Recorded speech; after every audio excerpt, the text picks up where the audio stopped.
ஆவணி மாத பௌர்ணமிக்கு முன்னர் வரும் வெள்ளிக்கிழமையன்று வரலட்சுமி விரதம் கடைபிடிக்கப்படுகிறது. செல்வ வளமும் சுபிட்சமும் வீட்டில் நிறைய செய்யும் வழிபாடு.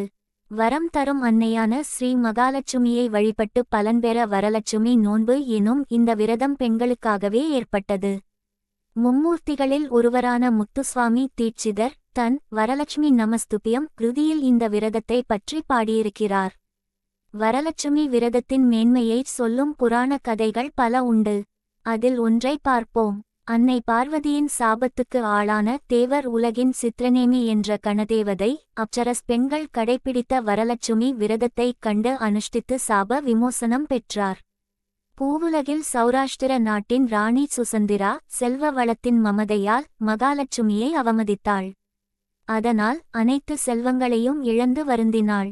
சுசந்திராவின் மகள் சாருமதி தெய்வ அனுகூலத்தால் வரலட்சுமி விரதம் பற்றி அறிந்து அதை கடைபிடித்தாள். அதனால் மகிழ்ந்த மகாலட்சுமி தாய் அவளுக்கு சகல நலன்களையும் அருளினாள். சுசந்திராவும் தன் மகளை பார்த்து வரலட்சுமி விரதம் கடைபிடித்து இழந்த செல்வத்தை மீண்டும் பெற்று வளமோடு வாழ்ந்தாள். இப்படி சகல வளங்களையும் தரும் இந்த வரலட்சுமி விரத பூஜையை முக்கியமாகச் செய்ய வேண்டியவர்கள் பெண்கள். சுமங்கலிகள் தாலி பாக்கியத்துக்காகவும் சுபிட்சம் சௌபாக்கியம் போன்றவற்றுக்காகவும் இந்த விரதத்தை மேற்கொள்வார்கள். பூஜை அறையில் புனிதத் தன்மை இருந்தால் தான் நாம் செய்யும் பூஜைகளுக்கு பலன் கிடைக்கும். நம்முடைய வீட்டில் நாம் வணங்கும் தெய்வம் வந்து குடியேறும். வீட்டின் அதிகமான நன்மைகள் நடைபெற வேண்டும் என்றால் பூஜை அறையில் நாம் பயன்படுத்தும் பொருட்களும் மிக மிக முக்கியமானதாகும்.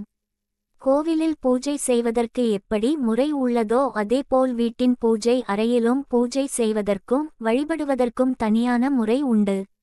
ஒரு வீட்டின் பூஜை அறை என்பது இறைசக்தி மற்றும் நேர்மறை ஆற்றல்கள் நிறைந்திருக்கும் இடமாகும். பூஜை அறை அமைக்கும் இடம் இறைசக்தியை ஈர்க்கும் கந்த தன்மை பெற்றிருக்கிறதா என்பதை பார்த்து தான் அமைப்பார்கள். அதனால் தான் ஒரு கட்டும் போதே பூஜை அறை இந்த திசையில் இருக்க வேண்டும், சாமி படங்கள் மற்றும் விளக்கு இந்த திசை நோக்கி இருக்க வேண்டும் என வாஸ்து சாஸ்திர முறைப்படி கட்டுகிறோம்.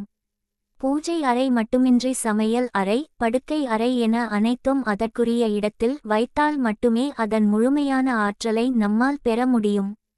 வீட்டின் பூஜை அறை இருக்கும் இடம் மட்டுமின்றி அதில் நாம் பயன்படுத்தும் பொருட்களும் மிக மிக முக்கியமானதாக இருக்கும். காரணம் பூஜைக்கு என்று நாம் பயன்படுத்தும் பொருட்களை மற்ற விஷயங்களுக்காக பயன்படுத்த மாட்டோம். அதோடு அந்த பொருட்கள் என்பவை நிரந்தரமாக பூஜை அறையிலேயே இருப்பதாக இருக்கும்.